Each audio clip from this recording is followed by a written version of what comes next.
Extremely proud to be a member of Forbes BLK. Extremely proud of the community, and what it is just a community of Black entrepreneurs and professionals that again are looking to network and grow with each other. So it's a division of Forbes that's catered not to Black, brown, tan people, but everyone that's Black. So it's one of the Forbes Impact initiatives, and again, just excited to be a part of it. That's awesome. That's awesome. And you both are working on something really, really, really important, the Dream Commission. So let's talk about that. Okay. Yeah. So where do we start, right? So the Dream Commission started off basically as an invitation. Jason and I go back to college, Delta State University in Cleveland, Mississippi. We would always stay in contact, but I guess the last 4 years we've really kind of caught back up. And so he was having these events in Memphis and inviting just people to come out. It was a mixture of socialite versus here's some real material. He started doing panels and having panel discussions, and he'd go find, really great, talented people, and then me. To come and speak on different things. And so I think from that's the genesis to me of the commission, because he was kind of having a conversation without having it. And then from there, we grew into having deeper conversations.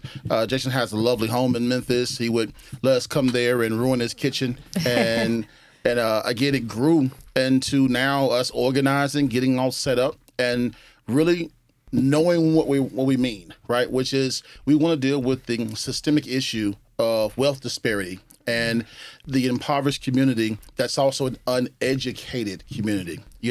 How I describe it is so many of us, especially people of color, started off on a road. We were given a GPS and coordinates. The problem is we were given it and it wasn't complete. So we began this 4-lane highway that was taking us down this journey. It led us through high school, then to community college, your master's degree. And now what's happening is there's no longer a 4-lane. Right. It's not even a 2-lane. It's an half a lane. Right. It's a country road. Right. Right. And it's raining. And it's slick. And you're like, where do I go from here?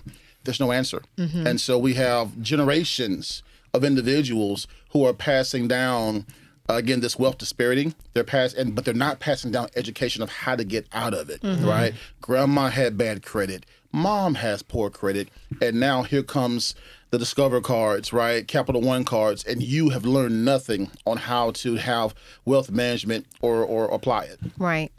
Yeah. Yeah. I mean, I don't know what you want me to add to that, but like Justin said, we're both from Mississippi. And so you're talking about an area, one of the lowest median incomes in the United States, but also it has some of the greatest history in the United States, right? So I'm from Grenada, Mississippi. And so when you look up Grenada, Mississippi and Dr. King, it's one of the top 5 places that, again, he was involved with. It was the hardest place to integrate in the South. And so over 107 young people, as young as 7 years old, were arrested. Wow. And they were arrested, again, just trying to fight for equal rights. It was the Grenada Freedom Movement of 1966. And those kids now actually run that town. So they're the councilmen, they're the supervisors. Again, they control the majority of the board for the city. And so they're the inspiration that for us. And so that's why I'm so compassionate or that's why I care so much about the Dream Commission. Community engagement has always been something that's been dear to my heart. And so, like you said, we started with financial literacy programs in Mississippi with a little company called Check Conversations. And really, we just wanted to provide nearly free services for people, over 1,000 Mississippians, just to learn about investing. And so from there, we started the invitation where, again, reunited with Justin and a lot of other entrepreneurs. And from there, in the city of Memphis, we had a great conversation with Dr. Edmund Ford, which is the city's financial literacy coordinator. And we started talking about the Dream Commission and realizing that dream that Justin so eloquently talked about. So that's where we are right now. We're saying, hey, we want to do something called Cure Cancer. And so when you say cure cancer, what does that mean, right? We're speaking about a systemic issue, which is, again, the wealth gap and the miseducation or uneducation of people when it comes to money. So what is cancer, right? It's generally something that was healthy that became a mutated thing, that something happened, and now it's now hurting the body, right? Right. It's now coming against the body. Well, we've seen what we look like when we're healthy, right? Whether that is Tulsa, Oklahoma, Rosewood, whether that's other great historical feats, right? Where all we did was be our best selves. And isn't it amazing to think that our best selves can change the dynamic of the world? For sure. And we were talking about this earlier about Black Wall Street, right? And like the skilled trades and how that has kind of left our culture, right? Because everybody wants to be a ball player. Everybody wants to be a rapper. And then listen, I'm not saying we shouldn't strive to be these things, but like we built our economy based on the skilled trades of electricians, plumbers, and so on and so forth. So I would love to see us get back to that, right, as a culture, because that is how money is going to recirculate back into our community. And it's waiting on us. Again, so I'm from a little small town called Aberdeen, Mississippi, population 7,000. I'm in Monroe County, Mississippi, population's probably 40,000. You'll never guess how many certified plumbers live in Monroe County. One. Right. And he's training his son to take over basically with the family business. Yeah. Now, tons of shade trees. But here's the problem, right? Say a shade tree comes in, does some work for you. God forbid your house burns down. The insurance company is going to want to know every piece of permitted paperwork. When they don't see that you've had it, now you're in trouble. Right. And so what used to let us get by, which was we've always been skilled workers, but they've put those skills and then they put work keys or they put a degree right in front of it. Well, we've got to go get those things now to make sure that we're able to still be a part of a growing society that needs us to work. So important. So let's talk a little bit more about the Dream Commission, because you all do events. Yeah, absolutely. Yeah, and you have an event coming up. Yeah, absolutely. We have what we call Dream Summits, right? And so we have an event coming up June 14th and June 15th. It's our Juneteenth Dream Summit in Memphis, Tennessee. And so last year, again, we had a gala at the National Civil Rights Museum, and then the summit actually is at the Renaissance Convention Center. So again, we've got a few surprises this year, and our format is simple. How can people access something that are in poverty unless it's free? So we really reach out to sponsors. The city of Memphis actually contributes, the county commissioners, and we throw completely free summits for the citizens, for anybody that comes out. So again, you'll be able to register online at dreamcommission.org, and we're really excited about it. That's awesome. Right, and for us, how that happens is by going to different sponsors and asking for their help, asking to give back to those communities that buy from you or patronize with you. Talking to our speakers, getting them to understand what our mission is, what our cause is. We were so blessed last year to actually have a lot of speakers negotiate their fees, right, as professionals do. But then the more they learned about us, one great story, Mr. DeBose. James DeBose, yes, he we had negotiated everything. We were like, yes, we got him situated. Before we knew it, like he was like, no, take $1,000 and give it to this group of girls that he saw who were in need, and that's what's important to us. Big names are great. We want anyone that wants to be a part to help, but we do want people to buy in, because our goal is to make sure this is always free. Right. Because education can be expensive. That's this important. We were talking about like ticket prices of stuff, right? We have these conferences sometimes, and it's like $1,000 to get in, and we're trying to close the wealth gap, right? And we're trying to reach a demographic of people that can't afford that, right? So we have to flip the script a little bit and make sure it's accessible. You're 100% right. You're thinking about cities like Memphis, Tennessee, which is in the top 5 blackest cities in the country. And again, out of 600,000 people within the city limits, 400,000 being black, you had 397 murders last year, right? And so when you let that sink in, what is that directly tied to? It's tied to poverty. And so when you look at those top 5 cities and you look at the percentage of black people within poverty, Memphis is right at the top with over 30% of black residents living in poverty. And so again, when we talk about curing cancer and using this summit and making it free and accessible, that's what we're doing, because when you cure poverty, you cure not only the crime issue, but also health disparities as well. Of course. So again, whatever, again, anyone that's out there, if you want to participate, we want you there. But also, we love additional sponsors. Right. To make this go. To make this free. Yeah, right. Because again, it's great for banks and it's great for anybody in a financial institution if these summits are free, because they become bankable. Sure. All right. So if you want, again, a business to flourish, you've got to establish the tools for those individuals to be able to uplift themselves. And those programs are out there. We just lack the information in our communities. For sure. And the infrastructure sometimes. Correct. Oh, definitely. Yeah. And so speaking of infrastructure, so you made a major move into logistics, right? You had a journalism degree. Yeah, so I studied journalism and psychology in undergrad, and when I got my master's in journalism and public relations, went somehow from all of that into telecom and sales and marketing. And then here in the last few months, I made the decision that I'm going to try to make a move away from my day job. I'm a regional director for a telecom group. Love what I do, except for me, I think it's time to move into more of a space of entrepreneurship, to own my time. You know, like out of all my resources, my time is most important. And so if I have a 40-hour week job, I have a logistics company that I'm a partner with, higher level logistics with an Amazon freight provider out of Atlanta. So that's Mississippi to Atlanta. And then, of course, the Dream Commission, which is in Memphis. So I'm pretty much working 3 40-hour jobs, you know, and so it's like, you know, that's cool. And again, having a hustle is great, but what happens is hustles should morph into causes. They should morph into your passions, and passions ask for more than hustle does. And so for me, I'm ready to let this last hustle go because it's not my passion.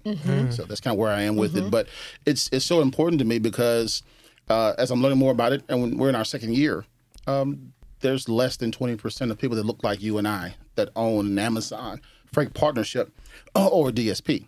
And I would love to see that change. But again, there's certain requirements, there's certain criteria. I can bring all of that knowledge to a body, but unless we teach individuals how to get there, right? It's sad in 2024, we're still the only group of individuals, of people of color, who are still trying to get their first home. You know, instead of our second and third or real estate property, right? Yeah. Right. I mean, because think about it, you said a minute ago, like sports is great. And unfortunately, the reason we still do sports is because who's buying their mama a home? The basketball player, right? The football player. It's because we don't think that a wealth management consultant, or we don't think someone who starts a landscaping business can ever amass enough talent, right? Or a plumber or a carpenter, because the education is not there and the possibilities then die. Even though, I mean, plumbers and electricians, they make well into the 6 figures, Correct. right? Like you can make a lot of money, absolutely, you with know, a trade. by trade, right? But I don't think we talk about that enough, right? Like, you know how I knew the answer about the plumber is because my nephew is young and he's like, oh, what should I do? I'm like, you need to go be a plumber because there's a shortage and you'll make a lot of money, right? There's a high demand in the market for that, right? So it's all about positioning yourself. And maybe it's not the shiniest thing, but guess what? You can use that skill set to make the money you need to go do what you really want to do in the future. You got to use that money to finance your dreams, and that's how it works. You're right, and AI is not taking a plumbing position. No, that's a great point. Right. Because I think we're all excited about AI, and I'm like, I'm not that crazy about it. Yeah, I think, what was it, Tyler Perry was saying, he's got $8 billion going towards a project, which means that that's $8 billion that was going towards jobs. As soon as I heard that, he was looking at AI and pulling that it wasn't 8 million, was it 8? It was 8 billion, I believe it was. And so as soon as I saw that, I was like, what that means is that a lot of jobs are going to be cut. And then the next post was about, a lot of jobs are going to be lost. Right? So I think we've got to be creative in how we move forward in this new AI era. Especially us. Yes. Because the reality is this, it's going to become a division of the classes. It's going to be rich people and there's going to be poor people. There will be no more middle class. I would say if I had to predict like the middle class in the next 5 years, I don't believe that there'll be a middle class. I think the middle class has actually already started to phase out of. Well, so I agree with you, but and this is just totally from the book of Justin. I think what's going to happen is that the middle class is going to ascend, and there's going to be a gap between the poor and the middle class. Right now, if all of us had $1 million, right, of net worth, we'd be fine. Here's the problem. We're in a recession right now, regardless of what people tell you. Inflation is going to continue to be a problem. So what's going on is that someone who was a millionaire was only using 25, 30% of their net worth. Well, that's going to increase and continue to increase. So what happens when the millionaire has to use 75% of their net worth? You're no longer a millionaire. It's just taking $1 million to be normal. Right. Thus, you now become the new middle class, because what's happened is the super rich will separate themselves from the millionaire class. And so what will happen is you'll have to have $1 million just to be doing fine, because those things that separate the wealthy will create a gap of itself. So the middle class as we know it will vanish and be replaced by the new middle class, which is those who, oh yeah, I got 7 figures. That will mean nothing before we know it. Which, again, just me. You think about it, like, and you take a look at like where we are culturally, that's going to be scary for a lot of people. Yeah, absolutely. Because some people can't even fathom having $1 million or having, you know what I'm saying? But why can't they? A lot of people have already said it, right? Hey, if you have a child and you're putting up $5,000 to $7,000, Warren Buffett said compound interest is like the 7th wonder of the world or 6th wonder of the world. When you look at that and say, hey, let me put this into a compound interest with my calculator when my kids are born, and let me look 35 to 38 years out, and the average, any of the indexes average about 10% year over year. So you're going to be looking at, just off of that $5,000, $6,000, $7,000, that one payment, you're going to be looking at them being millionaires by the time they're in their late 30s. Right. So why aren't we doing it? I would say in most cases because we don't know how to do it. Exactly. And I think that's what people are afraid to do. They're afraid to ask that question, because I was afraid to ask that question, right? And then if you're in certain environments where no one's done it, who do you ask it to? And that's why expanding the Dream Summits is so important for us, because we want people to feel comfortable to ask those questions and say, hey, we have someone we can ask those questions to.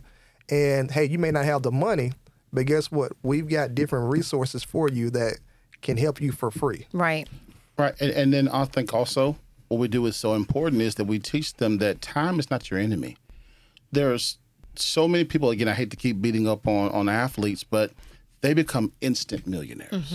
When they get drafted, they now know, even before they get drafted, right? Banks will, all of a sudden, your signature goes from not being worth anything to now, here you go. Right, here's the Benz. Yeah. You know, and so what happens is that I think that there's a lack of education, but then it's being subsidized, right, with sugary instant gratification. And that's why we have a generation of people who want everything now. And so what happens is, I don't have but $300 in the bank, but I will have a $1,000 lifestyle because it's here and it's now.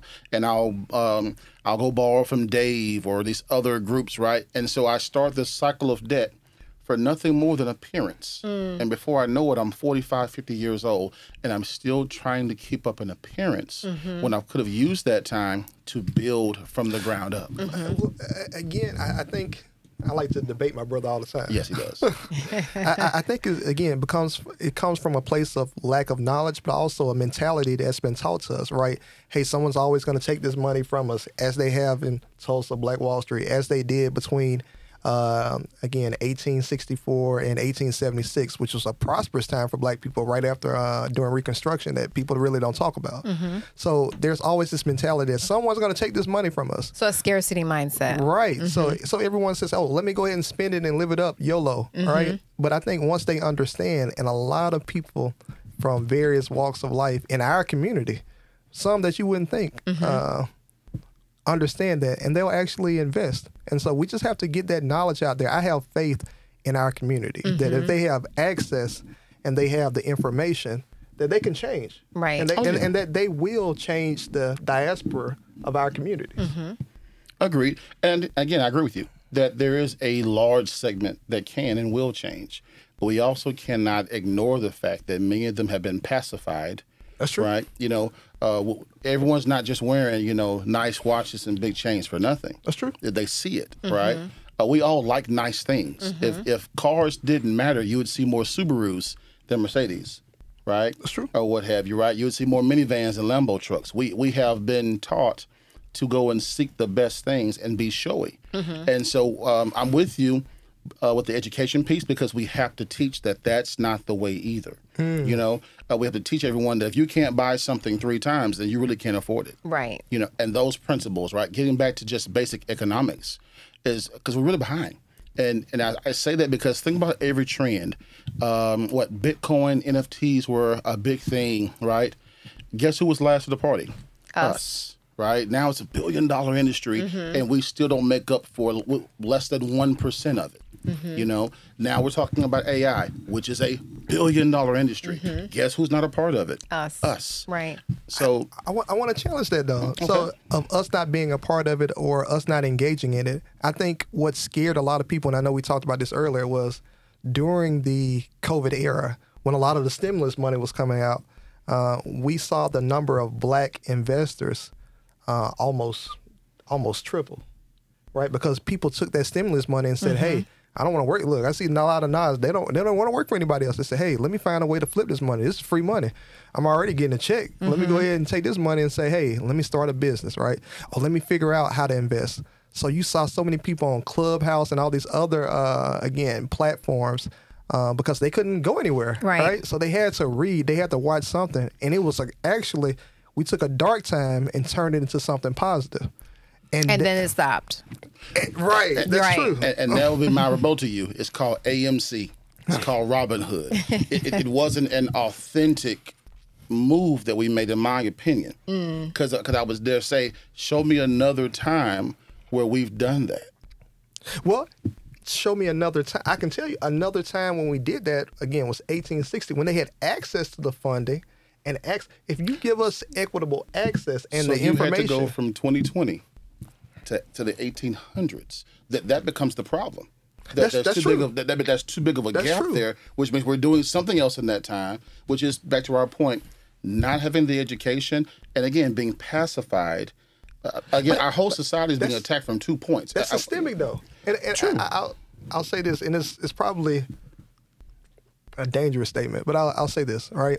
So you look at a time, again, I think 2-parent households are great because you have 2 incomes within a house, right? We were talking to someone in Harlem today, and they said, hey, a lot of people making $50,000, $60,000, $70,000 here, they're living with their friends, right? Because you can't live on that in New York City. Right. Yeah. Right. So again, having that 2-parent household was really strong, and it was really strong up into about the late 1950s, 1960s, right? And so then they snuck in something about 1965 after the Civil Rights Act, which was the Economic Rights Bill, and it was really insidious. What it did was say, hey, you know what? We're going to give you all, again, some free funding, but also they slid in something and said, hey, if your father isn't in the house, we're going to give you extra funding as long as that father isn't in the house. Interesting. And that didn't make sense then, right? But it does now. Well, it does, because everything that's done is systematic, and that's why a lot of things are slid into bills very intricately. So then they had what? The war on drugs, right? And then when they had this Nicaraguan contraband movement, they moved into whose community? Ours. And then they incarcerated who? Us. All right, so now the black father is now in jail. So now you had great, like when you talk about, again, the system, black and white families, as far as the structure, that rate of marriage and them being together was very close. That's what started to create the gap. And that decline just affected us. Oh, yeah. For generations to come. Absolutely. So it's not that, oh, hey, it's something that we just did to ourselves over time. It's systematic. And so we have to understand the system in order to correct it. Yeah. There's a great book by Douglas Blackman. It's called Slavery by Another Name. And it's actually written by a white man who went down to the South, and he studied the chain gang, right? And he studied the systems of, incarceration with black men. And to your point, right, it's all systematically set up to, create control, right? Slavery ended, chain gangs were a way to keep black men enslaved, gangs, right? Jim and Crow. then Jim Crow, and then you have this like lineage of laws that comes to keep us incarcerated in a sense of control. So it's set up. Oh, absolutely. Just this morning, my wife woke me up and was telling me about an article that came out back home. So there's a bill, right, trying to be passed that would, if the bill passes, would shut down 3 public colleges in Mississippi. And gee whiz, I wonder which 3 were being taught of. Now, it's not in the bill, but even in the news, they only mentioned 3 schools. Or what, Jackson State University, Mississippi Valley State University. HBCU, yeah. And what was the other one? Was it Alcorn or who? Alcorn, right. HBCU. So, and it's, right, like you said, by another name, and I think we have to realize that becomes the issue. And again, while we debate, we do understand that there's more than one way to approach. We're being attacked more than one way. And we have to start understanding that it's not just going to be always someone coming at you directly. Sometimes they're coming at how you learn. They're coming to your social economic circles. They're coming to your government officials. They're coming to us in so many different fronts. And if we don't come around the table and start to deal with each front, right, we're going to find ourselves bombarded even more than we are. Definitely. And the best way to keep something distracted is to put garbage in front of it, trash in front of it. And I'm not saying don't subscribe to things that you find entertaining. We However, pick up what you're putting down. You understand what I'm saying, right? We understand. However, right, there's a purpose behind all that. Correct. Right? Because if you can keep people broke, distracted, and off cause, correct, that's the quickest way to their demise. Right. Yeah. So we just have to figure out how to reverse that play. Again, take what they think is bad and make it something good for us. And I think that's something that we've done forever. When you talk about the essence of soul food and us being from the South, we said, hey, you didn't give us anything to work with, so we made a food that and you we're love. great at that, right? Absolutely. We always learn how to improvise. Absolutely. And which makes us resilient as a race, right? So we just need to be a little bit more purposeful, not say a little bit, a lot more purposeful when it comes to the things that we do have access to, even though that's limited. Yeah. Yeah. And I think we will, and I think we do. When I look at Mississippi, I think about people with 3-4 trades. When I think about Memphis, Tennessee, I think about people hustling, right? And so again, we feel like, hey, your purpose is should be tied to your passion, but your passion also should fuel you to be able to retire one day, or to provide a means for your family. And the only difference is just access to information. That's it. I think Magic Johnson said, hey, it takes the same amount of energy to make $1 billion that it takes to make $1 million. So what's the difference? What's the difference in those deals being done? Information. That's it. Information and connections. So that's why we're glad to be here with you, so we can well, make that billion. I appreciate that from your mouth to God's ears, because I need it. He'll do it if you let him. That's what we say in the show. Yeah. You just gotta let him. Exactly. Well, I'm letting you, Lord. So That's it. That's it. And I think, for us, why come back around to our Dream Summit, what's so important to us is that we challenge our speakers, those that get involved. Let's start talking about reverse engineering this process. It's easy to tell me how well you're doing now. Take me back, take me through the passionate times, right? Again, passion reverts generally to a pain. If you're excited about something, you'll do it till it hurts. If you're passionate about it, you'll hurt through it. And so let's reverse engineer that. Let's talk about those. Take me all the way back to your first failure, because your first failure is where I learned about your character. Because again, while education is important, experience is still key. Because some people will never learn through a book. They'll only learn by your example. So we want to make sure every level of education is there. And so I think it's been really great to have, we've had some more of our speakers become members of our board or whatnot, our advisory council, because I think they see the same thing. We had a instance, I know they're still working on things, so we can't call out names, but we put 3 of our speakers in a room, and it turned into an hour conversation about some possibilities. These 3 of us had never met, did not know each other, but the synergy was just there. Right. But it's because they all were able to draw back down to the most central thing. We all had a struggle, and we all climbed out of it. Now that we're higher, how do we all go higher? Right. And so I think that's the biggest thing that we have to teach those that don't understand what they want to do, where they are, there is a path. For sure, for sure. So how does someone become, or if they want to be, they're interested in becoming a speaker at one of your events, how does that process work? Sure, just apply. Okay. Yeah, go to, your name is Kenya. Then you just automatically you're invited. Yeah. So go to dreamcommission.org and just apply. Just, hey, it's a simple form. Just fill it out. Let us know about you. And again, we want to, if you have a passion and you have a story, and we want to talk to you. We want to understand that. We want to provide you an opportunity to help others. Right. We said again what you said. He says passion, platform, story. Any combination works. Obviously, you have a platform, great, because we want you to bring that platform and, of course, expand upon it. But have some combination because, again, we're trying to make a gumbo. We're trying to make something that can feed everyone. So bring what you have to add to the pot. Yeah, and then again, what we're trying to do is not just do this in Memphis, right? That's why we're looking at this HBCU tour so intensely. That's why we're partnering with NOBCO and a few other organizations on some of their financial literacy initiatives. And so, again, if you're submitting your speaker application, hey, we can't use everyone, of course. But if we see that, hey, there's enough data points in your area for us to have a summit there, then why wouldn't we bring something to your area? Absolutely. Well, you have to bring something to New York. Absolutely. We actually had a conversation. We were a little late today for a good reason. Oh, it's all good. Yeah, we met a gentleman that runs, Harlem Week here. Yes. Oh, I wonder who. I know a lot of people in Harlem. I had my phone back here. if I can get Well, Harlem Week is big here. Yes. Yeah, we did. We heard that. Yeah. So we were talking about maybe having something at Mr. Langston Hughes' house. That'd be wonderful. And just to invite the people to come out and remember that history, right? When you think about the Harlem Renaissance, again, another one of those bold times when we were doing things and helping people. And so we're really excited about trying to spread this message. And, we're big thinkers. We're like, well, why not Tulsa? Why not Watts, right? Why not these areas where we saw greatness, right?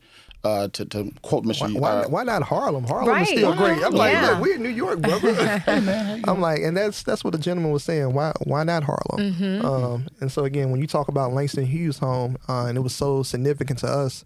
Because y'all went there today, right? Absolutely. Yes. Yeah. How was that? It was amazing. They're renovating it, but I have 2 historic homes, and in two different cities, and every time you walk in, there's something significant about, again, it being black owned, number one, during a time where we couldn't really own anything, right? When we were property, in many cases.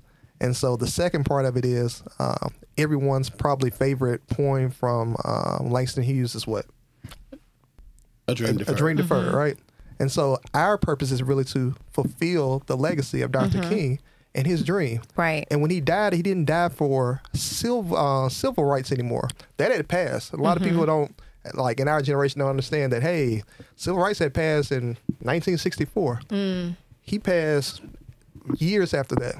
And he was fighting for economic equity in Memphis, Tennessee. Right. Yeah. He was fighting for equal wages for sanitation workers. Garbage strike. Yeah. And so that it was for a purpose because he understood that, hey, if we solve the economic problem, we solve the country's problems. And so this is great for America if we can fulfill this dream because we're all going to be in better harmony with each other.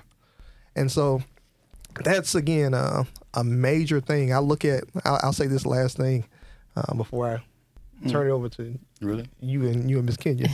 But the youngest person in the civil rights movement that got arrested in my hometown at 7 years old, Eva Lemon.